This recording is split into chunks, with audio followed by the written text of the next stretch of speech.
के गुणधर्म के बारे में कि आवेशों के क्या गुणधर्म होते हैं, तो कुछ तो मैं यानी दो तो पहले ही बता दिए कि वो तो सिंपल से है कि एक तो सजातीय आवेश, सजातीय आवेश एक दूसरे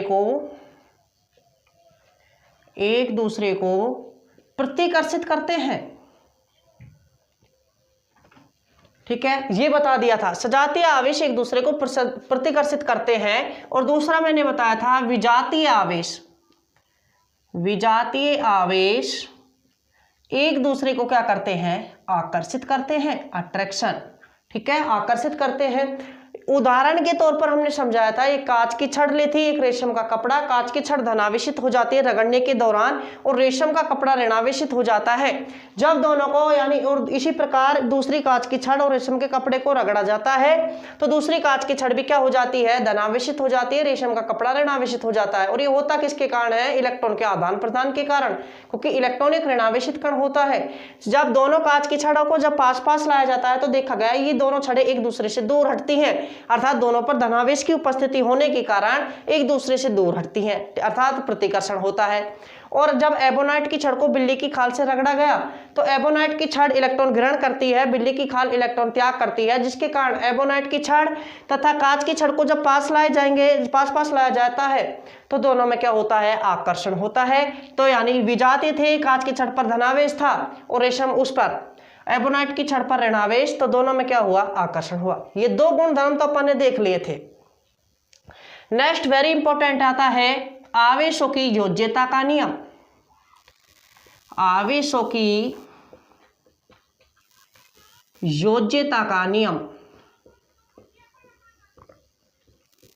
आवेशों की योज्यता क्या कहती है, योज्यता का मतलब होता है योग। क्या होता है, योग। इसका मतलब कोई भी पिंड, चालक पिंड पर मान लीजिए इस प्रकार, मान लीजिए यहाँ +5 क्यू आवेश है, ठीक है, यहाँ पर -2 क्यू आवेश है, यहाँ पर +3 क्यू आवेश है, इस जगह -4 क्यू आवेश है, इस प्रकार वितरित है। तो इस प्रकार किसी वस्तु पर विभिन्न भागों में या अलग अलग वस्तुएं ले फिर उनको संपर्क करा दे, ऐसे भी देखा जा सकता है। तो उस पर जो इस पर अगर अपन परिणामी आवेश निकालेंगे तो उस परिणामी आवेश का हम बीजगणितीय योग कर सकते हैं। कौन सा योग, बीजगणितीय योग।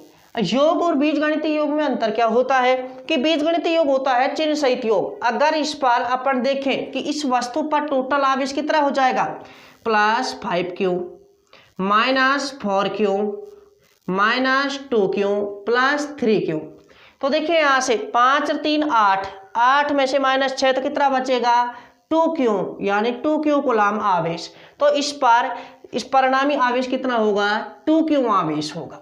ठीक है, अर्थात आवेशों का बीजगणितीय योग किया जा सकता है। किसी वस्तु पर वितरित विभिन्न आवेशों का बीजगणितीय योग किया जा सकता है। इसे ही आवेशों की क्या कहते हैं अपन, योज्यता का नियम कहते हैं या आवेशों की योज्यता कहते हैं। अर्थात आवेश जुड़ने के लिए समर्थ होते हैं, यानी सभी आवेशों को एक साथ जोड़ा जा सकता है किसी वस्तु पर अगर वो वितरित है तो। ये है आवेशों की योज्यता का नियम। दूसरा क्या कहता है, वेरी इंपॉर्टेंट, दूसरा है आपका आवेशों की निश्चलता। आवेशों की निश्चलता, ठीक है। इसमें क्या कहता है कि आवेश का मान हमेशा नियत रहता है। एक तो मान लीजिए आवेश है, अगर मान लीजिए 5 कूलाम आवेश, 5 क्यू आवेश, ठीक है, ये स्थिर अवस्था में है, स्थिर अवस्था में है। और इसी जब इसको v वेग प्रदान कर दिया जाएगा तो ये कौन सी अवस्था में हो जाएगा, गतिशील अवस्था में।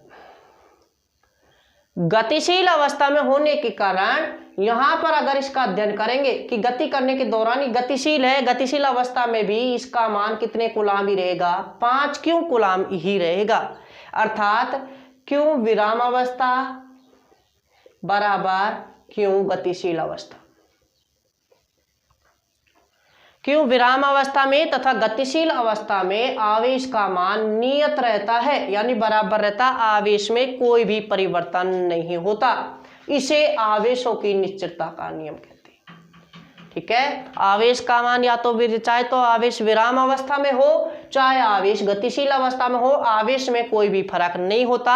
जितना आवेश होता है उतना ही स्थिर अवस्था में, उतना ही गतिशील अवस्था में रहता है। अर्थात आवेश का मान विराम अवस्था में और गतिशील अवस्था में क्या रहता है, आपस में बराबर रहता है। इसमें ही इतना तो ठीक है, लेकिन अगर अपन आगे देखें तो एक वर्ड आप देखते हैं केमिस्ट्री में, वो है विशिष्ट आवेश। उसका देखिए यहां से क्या संबंध है।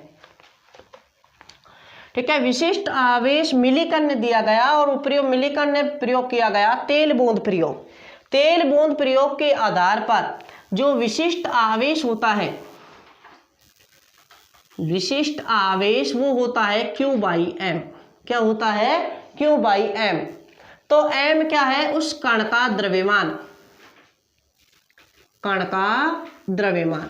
ठीक है, आवेश का मान तो केवल द्रव्यमान पर निर्भर करता है, बिना द्रव्यमान आवेश का अस्तित्व नहीं होता।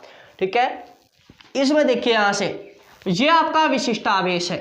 अगर मान लीजिए एक स्थिर वस्तु है, उसका विराम द्रव्यमान, कौन सा द्रव्यमान, विराम द्रव्यमान, अगर मिलीकरण के अनुसार m0 माने और अगर इसे v वेग प्रदान कर दिया जाए तो गतिशील अवस्था में जो गतिशील द्रव्यमान होगा, गतिशील द्रव्यमान, वो m बराबर कितना हो जाएगा, m0 अपॉन √1 - v² c²।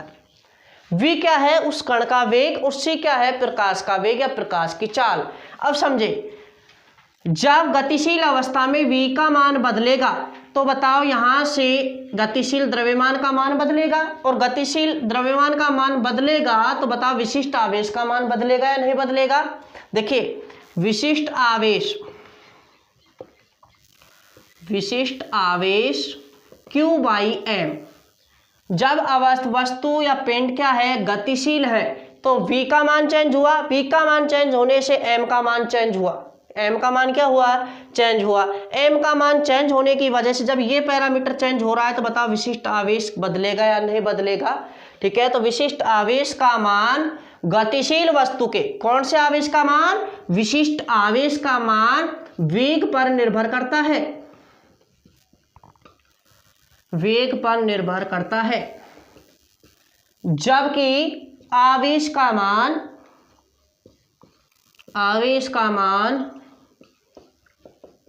वेग पर निर्भर नहीं करता।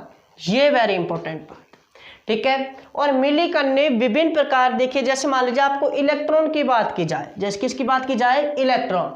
तो इलेक्ट्रॉन की बात की जाए तो इलेक्ट्रॉन पर आवेश कितना होता है, -1.6 × 10⁻19। ठीक है, यहाँ इलेक्ट्रॉन का द्रव्यमान कितना होता है, 9.1 × 10⁻31। ठीक है, कूलाम प्रति kg। तो यहाँ से इसको जब सॉल्व करेंगे तो क्या आ जाएगा, इलेक्ट्रॉन का विशिष्ट आवेश। इसी प्रकार प्रोटॉन का निकाल सकते हैं, इसी प्रकार अल्फा कण का निकाल सकते हैं। अल्फा कण तो आप समझते होंगे, अल्फा कण क्या होता है, द्विआयनित, द्विआयनित हीलियम नाभिक होता है, यानी 2He4, जिसका परमाणु क्रमांक जब ये किसी तत्व से निकलता है तो उसके परमाणु क्रमांक में 2 की कमी तथा द्रव्यमान संख्या में 4 की कमी हो जाती है। अर्थात इस पर आवेश, अल्फा कण पर आवेश 2 इलेक्ट्रॉन के बराबर होता है, और जो द्रव्यमान होता है, अल्फा कण का द्रव्यमान होता है वो हाइड्रोजन के कितने गुणा होता है, 4 गुणा होता है। कितने गुणा होता है, 4 गुणा। ये आपका अल्फा कण। तो दो अभी तक देखिए आवेश के गुणधर्म में दो तो बेसिक बातें बताई मैंने। कौन कौन सी बताई आपको, कि सजातीय आवेश एक दूसरे को प्रतिकर्षित करते हैं, विजातीय आवेश एक दूसरे को आकर्षित करते हैं। ठीक है, दोनों का एग्जाम्पल समझाया, कांच की छड़ रेशम के कपड़े के द्वारा, एबोनाइट की छड़ और बिल्ली की खाल द्वारा। ठीक है, ये तो बेसिक बात थी। लेकिन अगर और गुणधर्म की बात करें तो एक गुणधर्म मैंने बताया कि आवेशों की योज्यता, कि किसी वस्तु पर विपरीत यानी विभिन्न भागों में वितरित आवेश को एक साथ जोड़ा जा सकता है, उसका बीजगणितीय योग किया जा सकता है, इसे ही आवेशों की योज्यता कहते हैं। ठीक है, दूसरा बताया आवेशों की निश्चलता। ये क्या कहती है, अगर कोई कण, अगर मान लीजिए कोई पिंड, कोई वस्तु, कोई चालक क्या है, विराम अवस्था में है, उस पर कुछ आवेश है, और जब उसे गतिशील अवस्था में गतिशीलता प्रदान कर दी जाती है तो आवेश का मान नहीं बदलता। गतिशील अवस्था में और विराम अवस्था में जो आवेश जितना दिया गया है उस आवेश का मान फिक्स रहता है, इसे आवेशों की निश्चलता कहते हैं। ठीक है, यानी क्यों, यानी आवेश का मान विरामावस्था में और गतिशील अवस्था में क्या रहता है, समान रहता है। लेकिन एक तो हुआ आवेश और दूसरा वर्ड मैं यही बता रहा हूं आपको विशिष्ट आवेश। विशिष्ट आवेश क्या रहता है कि मिलीकण ने तेल बूंद प्रयोग द्वारा बताया गया कि उसके किसी वस्तु पर आवेश तथा उस कण के द्रव्यमान के अनुपात को क्या कहते हैं, अपन विशिष्ट आवेश कहते हैं। अर्थात विशिष्ट आवेश बराबर क्यू बाई एम। कहने का मतलब जो आवेश का मान है वो वेग पर निर्भर नहीं करता, चाहे कितना भी वेग दिया जाए। लेकिन जब विशिष्ट आवेश की बात की जाएगी तो Q बाई एम होता है। और आपने देखा अगर कोई विराम द्रव्यमान एम नॉट है और गतिशीलता के दौरान द्रव्यमान में क्या आती है, कमी आती है। तो यहां से देखिए विराम जब गतिशील द्रव्यमान क्या होता है, एम बराबर M not under root 1 upon V square, 1 minus V square upon C square. जब गतिशीलता के दौरान देखो वेग में तो परिवर्तन होगा, वेग में परिवर्तन होने की वजह से उसका द्रव्यमान बदलेगा, द्रव्यमान बदलने के दौरान विशिष्ट आवेश बदलेगा। अर्थात विशिष्ट आवेश का मान वेग पर निर्भर करता है। दूसरा, आवेश का मान वेग पर निर्भर नहीं करता। और विभिन्न पदार्थों का आपको अगर विशिष्ट आवेश निकालना है, विशिष्ट आवेश घनत्व या विशिष्ट आवेश, तो क्या हो जाएगा कि अगर Q बाई एम होता है उसी कण का क्या लगाएं, आवेश लगाएं, उसी कण का द्रव्यमान लगाएं, दोनों का अनुपात में रख दें और जो सॉल्यूशन आएगा वो उसका क्या हो जाएगा, विशिष्ट आवेश हो जाएगा। कितनी बात है, कितने यानी कितने गुणधर्म हुए अभी आपके, 2। नेक्स्ट देखिए, नेक्स्ट गुणधर्म है आपके, यहां से देखते हैं नेक्स्ट गुणधर्म।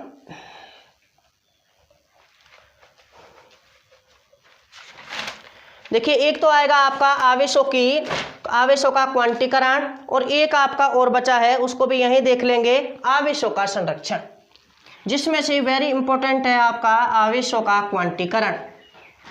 देखिए अभी बताते हैं आपको, एक पहला सिंपल सा देख लेते हैं आप यहां से, आवेशों का यानी संरक्षण। आवेशों के संरक्षण के अनुसार आवेश संरक्षण का नियम। तीसरा,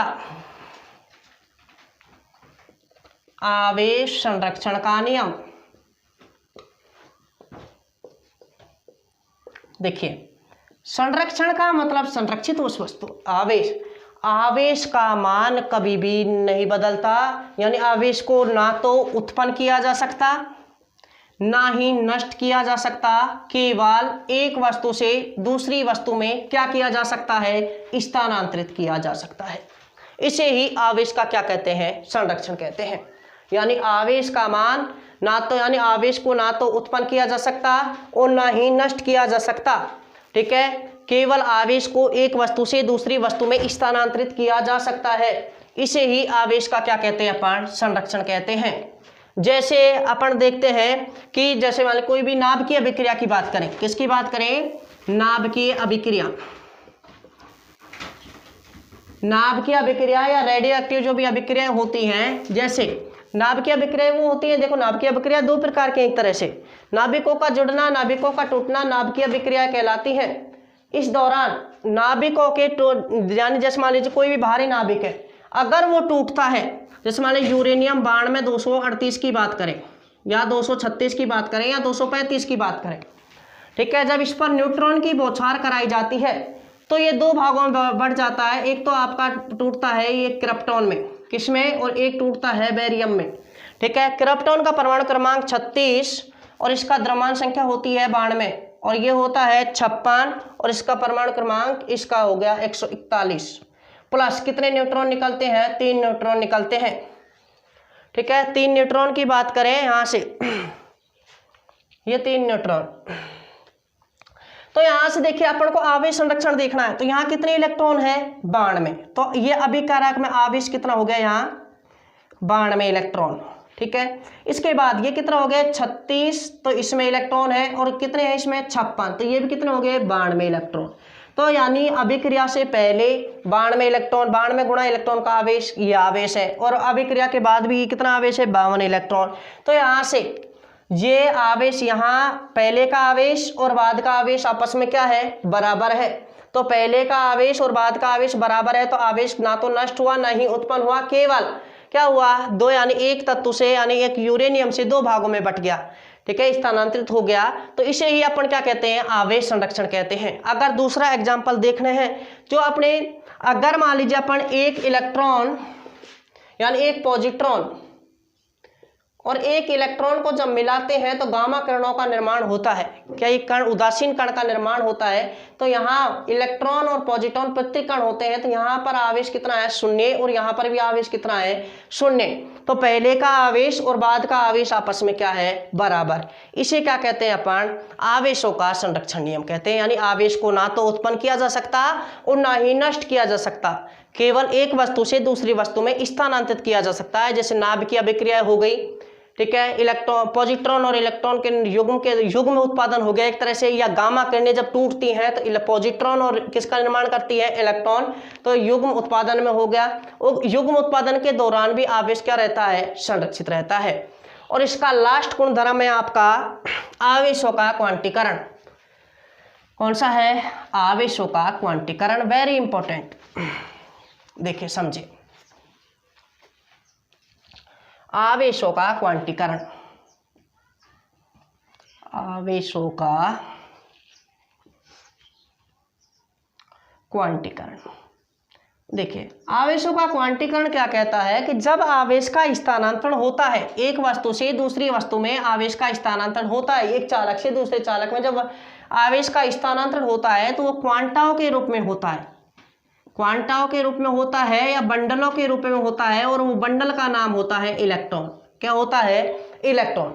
यानी आवेश का स्थानांतरण सतत न होकर, यानी पॉइंट वाइज ना होकर, सतत ना होकर विविक्त रूप में होता है। किस रूप में होता है, विविक्त रूप में होता है। इसे ही आवेश का क्या कहते हैं, क्वांटीकरण कहते हैं। जैसे मान लीजिए इससे 2 इलेक्ट्रॉन गए तो 2 इलेक्ट्रॉन, इलेक्ट्रॉन क्या बोला गया अपन ने, क्वांटा, तो कितनी क्वांटा गई, इससे 2 क्वांटा गई, ठीक है। तो कोई यानी 2, 4, 5, 10 ऐसे होगा। जैसे इस वस्तु से जो आवेश, कुल आवेश का मान, जैसे मान लीजिए यहाँ से ऐसे नहीं होगा 1.5 इलेक्ट्रॉन, ठीक है, तो यानी इसे 3.2 इलेक्ट्रॉन, ऐसे नहीं होगा, सतत ना होकर विभक्त रूप में होगा। अर्थात जो n का मान होगा, क्वांटाओं का मान होगा, वो यानी वो पूर्ण संख्या में होगा। क्या होगा, पूर्ण संख्या में, यानी Q बराबर क्या होगा, Ne। क्या होगा, Ne। यहाँ से ये हो गया Q बराबर Ne। इसके बाद देखिए यहाँ से जो n का मान, प्लस माइनस लगा सकते हैं, इलेक्ट्रॉन का आदान प्रदान होता है, तो n का मान क्या होगा, 1, 2, 3, 4 ऐसे पूर्ण संख्या में होगा। देखो 1 इलेक्ट्रॉन गया तो 1 इलेक्ट्रॉन के बराबर आवेश का स्थानांतरण हो गया, 5 इलेक्ट्रॉन गए तो 5 इलेक्ट्रॉन के बराबर आवेश का स्थानांतरण हो गया। तो Q बराबर, कुल आवेश का स्थानांतरण कितना हुआ, Q बराबर Ne। ये आवेश का क्वांटीकरण है। फिर से समझ लीजिए कि जो आवेश का एक वस्तु से दूसरी वस्तु में स्थानांतरण होता है वो सतत ना होकर विभक्त रूप में होता है, अर्थात क्वांटाओं के रूप में होता है, और वो क्वांटा होती है इलेक्ट्रॉन के बराबर, इलेक्ट्रॉन के आवेश के। एक क्वांटा का मान किसके आवेश के बराबर होता है, इलेक्ट्रॉन के आवेश के बराबर होता है, ठीक है। तो n का मान विविक्त रूप, यानी n का मान जो पूर्ण संख्या होगी, 1, 2, 4 इलेक्ट्रॉन, 5 इलेक्ट्रॉन, 10 इलेक्ट्रॉन, ऐसे n का मान पूर्ण संख्या होगी। जबकि ऐसे नहीं होगा 1.2 इलेक्ट्रॉन, 1.6 इलेक्ट्रॉन, ऐसे नहीं होगी, ठीक है। अर्थात कुल आवेश का मान, जैसे 2 इलेक्ट्रॉन हुए तो 2 इलेक्ट्रॉन के बराबर आवेश स्थानांतरण हुआ, तो Q बराबर क्या हो गया आपका, Ne। n का मान क्या होगा, 1, 2, 3, 4 ऐसे होगा, ठीक है। अब जैसे यहां से कुछ इसके आवेश के क्वांटीकरण के, आवेश के क्वांटीकरण के अपवाद भी मैं यही बता देता हूं। अपवाद है इसके, एक तो है अपक्वार्क, क्वार्क कण होते हैं, जो भी क्या होते हैं, क्वार्क कण होते हैं, ठीक है। क्वार्क कण आवेश के क्वांटीकरण के अपवाद है। एक तो है होता है आपका अपक्वार्क, होने को बहुत होते हैं लेकिन आपके सिलेबस के अकॉर्डिंग 2 ही है। एक होता है अपक्वार्क जिस पर +2e/3, ठीक है। देखिए इसमें n का मान कितना है, 2/3, जबकि ऐसा नहीं होना चाहिए, ठीक है। तो ये क्या हो गया, अपक्वार्क। ये आवेश के क्वांटीकरण के क्या है, आपके अपवाद। एक होता है आपका डाउन क्वार्क,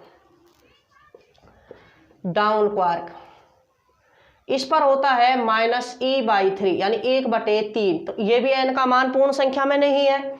लेकिन ये क्वार्क कण काम क्या आते हैं कि जैसे मान लीजिए आपको प्रोटॉन का निर्माण करना है, किसका निर्माण करना है, प्रोटॉन। तो देखिए इसमें 2 तो अपक्वार्क लिए जाते हैं और एक डाउन क्वार्क लिया जाता है। तो देखिए इस पर +2e/3 दूसरे का भी +2e/3 और -e/3। तो ये जब इसको सॉल्व कर दे कितना हो गया 4, 4 में से 1 गया 3, 3e/3। तो ये 3 से 3 1 + 1 इलेक्ट्रॉन के बराबर किस पर आवेश होता है, प्रोटॉन पर आवेश होता है। ठीक है, ऐसे ही न्यूट्रॉन का निर्माण भी किससे हो जाएगा आपका, एक तो आप अप क्वार्क ले लीजिए, 2 डाउन क्वार्क ले लीजिए। तो देखिए यहां से +2e/3 -e/3 -e/3 कितना आ जाएगा 0। ये इसके क्या है, अपवाद है। तो ये आपके आवेश के क्या होते हैं, यानी कि आवेश के क्वांटीकरण के क्या वो आवेश के क्या होते हैं, गुणधर्म होते हैं। कितने, 4। एक होता है आपका, पहला तो कौन सा है, आवेशों की योज्यता। दूसरा कौन सा है, दूसरा है आपका आवेशों का निश्चितता। तीसरा कौन सा है, आवेश संरक्षण। चौथा कौन सा, आवेशों का क्वांटीकरण। ठीक है, ये है। एक छोटा सा और इसी में देख लेते हैं, एक छोटा टॉपिक जिसको विद्युतदर्शी के नाम से जाना जाता है। फिर आपके हो जाएगा, फिर मेन इंपॉर्टेंट पार्ट स्टार्ट होगा। देखिए विद्युतदर्शी सिंपल है, विद्युतदर्शी क्या होता है, एक उपकरण है। क्या है, एक उपकरण जो आवेश का पता लगाता है, आवेश की उत्पत्ति या आवेश का पता लगाता है। लगाता कहते हैं कैसे है, ये देखिए एक कांच का बेलनाकार जार होता है। ठीक है, ये यहां से भू संपर्क कर दिया जाता है। यहां पर एक धातु की डिस्क लगी होती है। क्या लगी होती है, धातु की डिस्क। यहां पर धातु छड़ लगी होती है। ये क्या है आपकी, धातु छड़। ये यहां पर इसको कॉर्क के द्वारा बंद कर दिया जाता है, कॉर्क। ठीक है, यहां और यहां पर 2 पत्तियां लगाई जाती हैं, 2 चालक पत्तियां। क्या लगाई जाती हैं, चालक पत्तियां। समझे, यहां से जब एक यानी एक धनावेशित छड़ को, ये क्या है आपकी धनावेशित छड़, या धनावेशित भी हो सकती है या ऋणावेशित भी हो सकती है। धनावेशित छड़ को जब इसके पास ले आ जाएगा तो धातु की डिस्क से जब इसको संपर्क में आएगा तो आपको पता है कि ये भी चालक है और ये भी चालक है। तो चालक जब स्पर्श हो गए तो आवेश का पुनर्वितरण हो जाएगा। जैसे ही आवेश का पुनर्वितरण होगा, आवेश यहां से चलता हुआ इन पत्तियों पर जाएगा। और आपको पता है दोनों पत्तियों पर जब धनावेश आ गया तो आपको पता है ये पत्तियां एक दूसरे से प्रतिकर्षित होंगी। प्रतिकर्षित होने की ये इधर जाएगी और ये इधर जाएगी, जिससे पता लग जाएगा कि जो ये छड़ ली थी इस पर अपन किसकी उपस्थिति है, आवेश की उपस्थिति है। तो ये विद्युतदर्शी क्या होता है, विद्युतदर्शी वह उपकरण जो आवेश का पता लगे, जिसके द्वारा आवेश का पता लगाया जाता है, विद्युतदर्शी कहलाता है। ठीक है, क्या होता है, एक बेलनाकार कांच का जार होता है जिसको यानी यहां से क्या होता है, उसमें एक धातु की डिस्क लगी होती है, कॉर्क द्वारा उसे बंद कर दिया जाए। धातु की छड़ के द्वारा 2 चालक पत्तियां लगाई जाती है निचले सिरे पर।